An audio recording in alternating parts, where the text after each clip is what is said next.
Donald Trump just dropped an 80% tariff bomb on China. But could one tweet blow it all up before it even starts? In a world where every word from Donald Trump can rattle global markets, today he's done it again.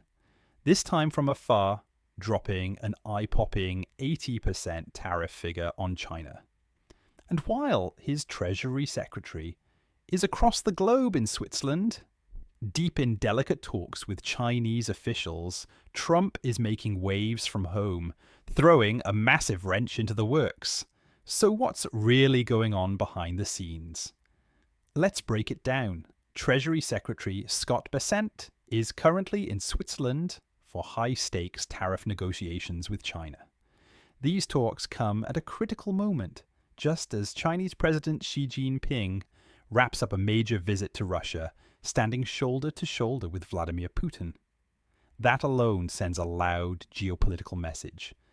China might be hedging its bets as Trump becomes harder and harder to predict.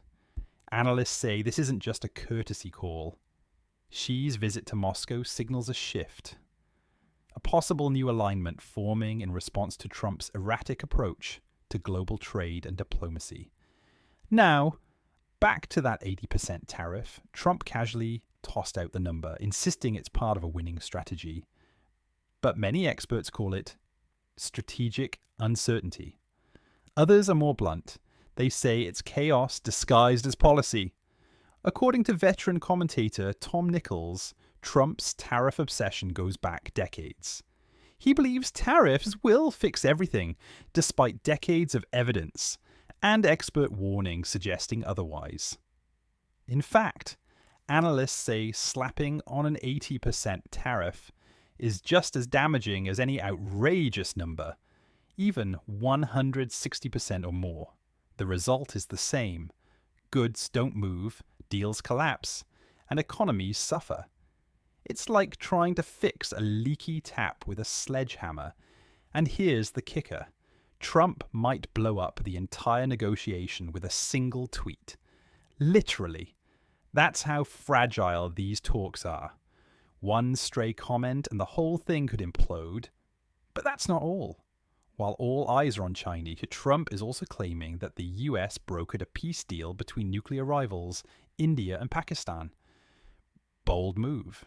Except, both countries deny it. They say they worked it out themselves. So did the White House really play peacekeeper, or is it just another case of credit where it's definitely not due? Some insiders say Senator Marco Rubio made a few helpful phone calls, but that's a far cry from brokering peace. Still, the Trump White House is known for grabbing headlines, even if they're not quite accurate.